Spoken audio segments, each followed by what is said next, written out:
walk with me. When I call, O God of my righteousness, thou hast enlarged me when I was in distress. Have mercy upon me and hear my prayer. O ye sons of men, how long will ye turn my glory into shame? How long will you love vanity and seek after leasing, Selah?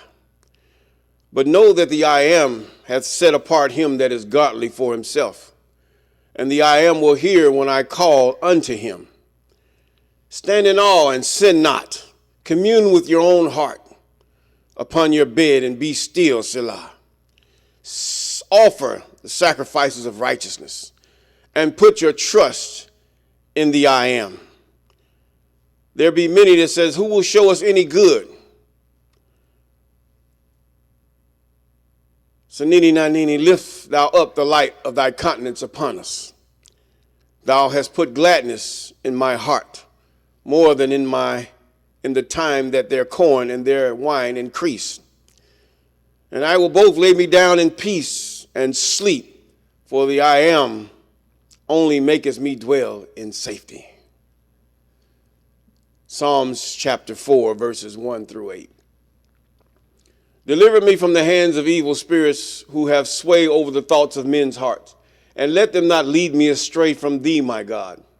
Establish thou me in thy seed forever, that we go not astray henceforth and forevermore. Jubilee 12 and verse 20. A prayer of Abram.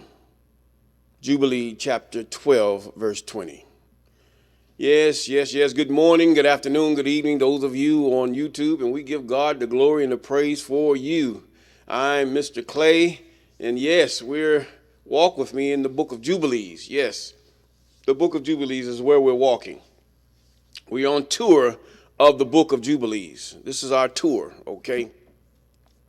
Now, we're we start with the 33rd verse. We're in the 16th chapter, I believe. The 16th, is that right? Let me get this right. We're in the 15th chapter. I'm so sorry, I have to go back. The 15th chapter of the book of Jubilees. And we're in the 31st verse. Jubilees chapter 15, verse 34 is where we will begin. But first, we thank God for those of you that have subscribed. We thank God for those of you who have been with us from the beginning. We thank God for those of you who have come in between and there's about, and we thank God for those of you that have just subscribed. We give God the glory for you. Yes, it is your time, and yeah, you're going to learn about those books that they've hidden from us. Yes, and those of you that are about to subscribe, we thank God for you too. And don't forget to like, and we thank God even calling those things that are not as though they are. Yes. Excuse me. Yes, Abraham had a time with Pharaoh, king of Egypt, when he tried to take his wife. He hid her in a basket, according to this narrative. He hid her in a trunk or some type of basket or whatever they would call that. In English, it's a trunk. And, he locked it down or whatever they built, or however this piece of, luggage he had in his travels. Yes.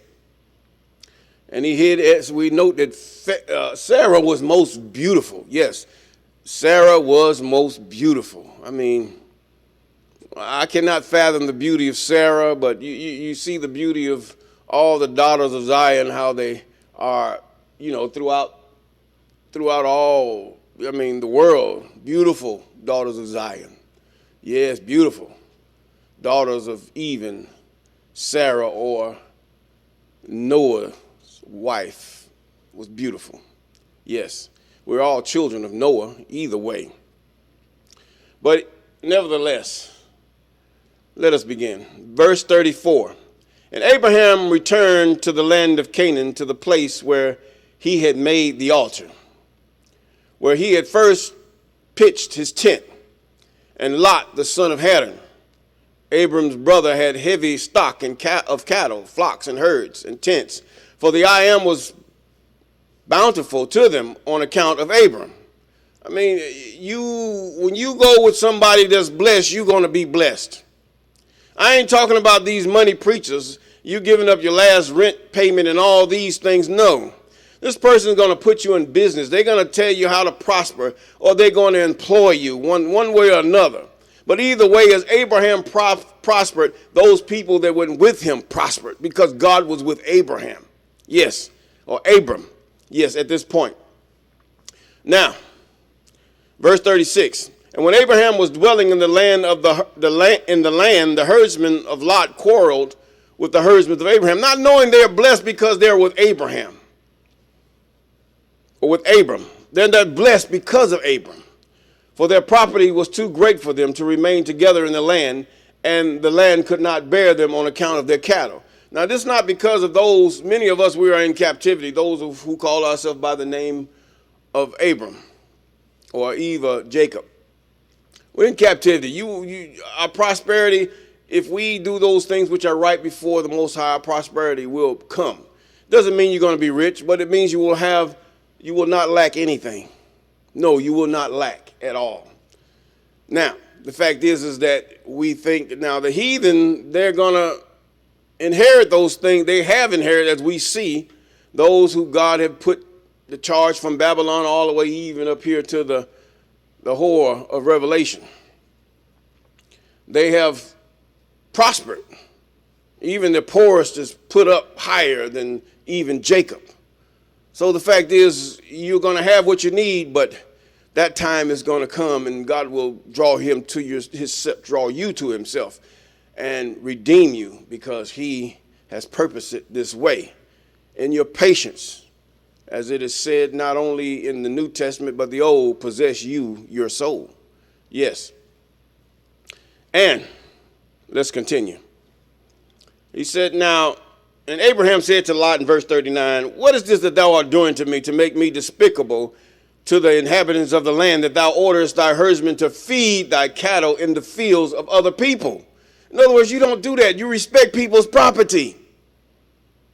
They give us a certain point that we might feed our cattle, but you don't do this. And he says, does that not know that I am a stranger in this land? Now, this is the same thing. He said, you being a stranger, and strangers come into the land with you. See, everything is based on Abram. It's based on Abram, as the angel is depicting. It's based on Abram. He said, I am a stranger in this land amongst the children of Canaan. And why wilt thou do this unto me? In other words, I want to be in good standing. I'm here. Now, we know these are colonized lands. These are not lands that originally belonged to those who are in charge. No, it's not. Now, we say now, and Abraham in verse 40 quarreled daily with Lot. Lot just hard-headed, but he's his brother. He said, on account of this. But Lot would not listen to Abram. And he continued. Now, in the 66 books, it doesn't give you this detail of what went on between Lot and Abram, or Abram and Lot, that they had to split and take the lands where they went. Now, he continued to do the same, and the inhabitants of the land came and told Abram. And Abram said unto Lot, how long wilt thou be to me a stumbling block with the inhabitants of the land? Now I beseech thee, I beg thee, let there be no more quarreling between us, for we are kinsmen. In other words, you're my brother, I can't do this. And the children of Jacob should say the same between each other. Or let's get this right. But if you have to protect yourself, you do what you have to do. Yes. Now, 42, but I pray thee, separate from me, and go choose a place where thou mayest dwell in thy cattle, and all thy belongings to thee. But keep thyself at a distance from me, thou and thy household. And be not afraid in going from me, for if anyone do an injury to thee, let me know, and I will avenge thy cause from him, only remove from me. In other words, I got your back, brother. I got your back. But we can't hang out together. See, this is the faith of Abraham. This is how Abraham rolled. For some of you that understand this, this is how he rolled. Look, you my brother, you my fam and all this stuff, but look, we can't get along. I mean, I'm prospering, you prospering, but we can't stay in the same area because you're doing things not right. But if something happened to you, I got your back. Okay, that's what he's saying now. Now he says, now, In verse 44, and when Abraham had spoken all these words to Lot, Lot arose and lifted up his eyes toward the plain of Jordan. Jordan. Now, there's a land called Jordan. It's in Palestine, right? Now, he saw that the whole of this place was well watered and good for man, as well affording pasture for cattle. And Lot went from Abraham to that place, and he there pitched his tent, and he dwelt in Sodom. And they were separated from each other. That was his choice.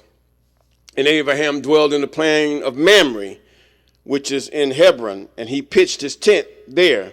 And Abraham remained in that place many years. Now we know, if you look up the video on this platform, you'll find out that there's a video called The Real Jerusalem. There's a guy he has locks and he's gray beard, and he's pointing out to you in Tel Arad. You look it up on Google Maps or Google, the globe, and you will find out what he's showing you is a fort. But the other parts that should be Jerusalem is totally wiped out. This fort was on a hill, and it fits the description of what the heathen have drawn of what Jerusalem should look like. It fits the description of the scriptures. It's just one thing after another. God is revealing these things for a reason. He said in one time we never heard of these things, but now things are being brought to light. You're learning different things. God is bringing things up. Now he says, and he pitched there, and Abraham remained in that place many years. Now chapter 16, verse 1, we're at. At that time, Chedorlaomer, king of Elam, sent all the neighboring kings to Nimrod, king of Shinar, who was then under his power, and to Tidal, king of Goyim. There's that Goyim again. And to Arioch, the king Elasah, with whom he made a covenant, saying, come up to me and assist me, that we might smite all the towns of Sodom and its inhabitants, for they have rebelled against me these 13 years. In other words, they were supposed to have paid tribute. Now, here we go.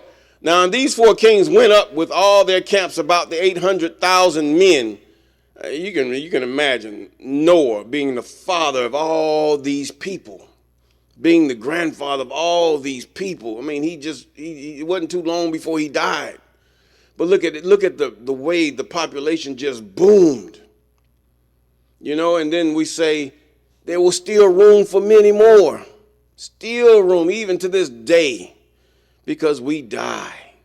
We die in war. We die in conflict. We die of sickness and disease. Then you have those who say, well, we need to control the population. No, you need to do the population justice by making sure everyone prospers. They're going to die anyway.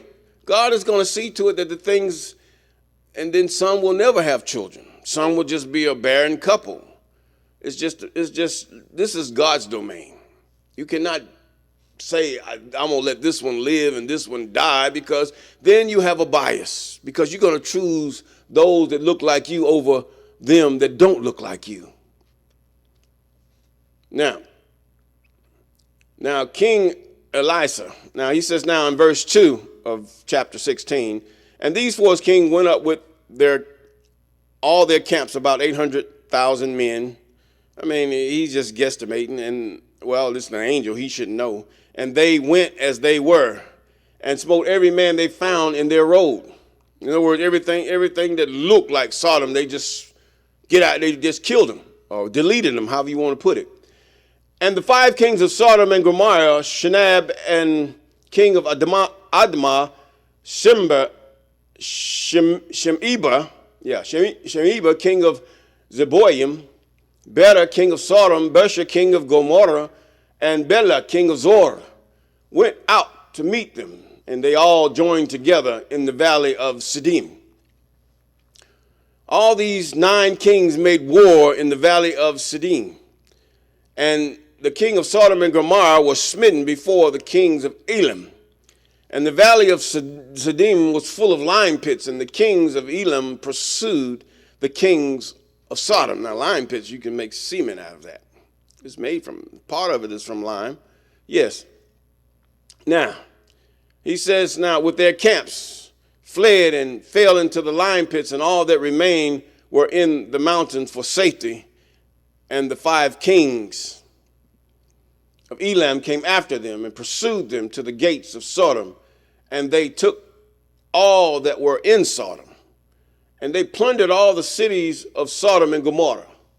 Apparently, this was part of the wake-up call for Sodom and Gomorrah, but they did not heed, as we well know. And they also took Lot, Abram's brother. Now, you have to remember, Abraham said, I got your back, brother. Come on, him. And Abram's brother and his property, and they seized all the goods of the city of Sodom, and they went away. And Eunuch, Abraham's servant, who was in the battle, saw this, and told Abraham all the kings had done to the cities of Sodom, and that Lot was taken captive by them. Now, this is the angel of presence that stood in the presence of the Most High that have witnessed these things. The God of witness, he understands the numbers, the exactness of what have occurred at this time. Now, he's talking to Moses and telling him the history of how even he got to the point where he is now, which is at the mount. Now, here we go, verse 7. And Abraham heard this, and he rose up with about 318 men that were with him, and he that night pursued these kings and smote them, and they all fell before Abram and his men, and there was none remaining but the 4 kings who fled, and they which went each his own road. And Abraham recovered all the property of Sodom, and he also recovered Lot and his property, his wives and little ones, all belonging to him, so that Lot lacked nothing. In other words, I got your back, brother. He kept his word. He kept his word. He had his back. And when he returned from smiting these kings, he and his men passed the valley of Siddim, where the kings made war together. And Bela, king of Sodom, and the rest of his men that were with him went out from the lime pits into which they had fallen to meet Abraham and his men. Now we have to realize, when you find a place where there is much lime, there around that place you're going to find Sodom and Gomorrah. The lime pits. That's another clue as to where this land of Canaan is, or Palestine. Yes, there has to be a lime pit. There has to be a place where there is much lime in that area. And when you find that place, let me know. Because then we have the general area of where Sodom and Gomorrah usually was or is. Now, verse 11, and Adonizedek, yes, king of Jerusalem. Now, this had to be Jebus. The same was Shem. Okay, well, it wasn't Jebus. He was king of Jerusalem. Adonizedek, king of Jerusalem. The same was Shem. In other words, he's saying Melchizedek. This is what some of them will call him, but this says Adonizedek. This is what the angel called him. Adonizedek, king of Jerusalem. It says king of Salem. So Jerusalem is Salem, apparently, according to this narrative. Now, and the same was Shem. Now, this is the father of Abraham. The grandfather of Abram went out with his men to meet Abram and his people with bread and wine, and they remained together in the valley of Melech. He's talking to his grandson, Shem. See, he had some more backup. And Adonizedek, or Melchizedek, according to as they transliterated his name, blessed Abram. And Abraham gave him a tenth from all that he had brought from the spoil of his enemies. For Adonizedek was priest before God, because he recovered that thing that Nimrod had took from his father, Ham. Ham had stolen the clothes of Adam. If you remember, if you were following with us in this book, he took the clothing wherewith God had done this. And with that, we're going to say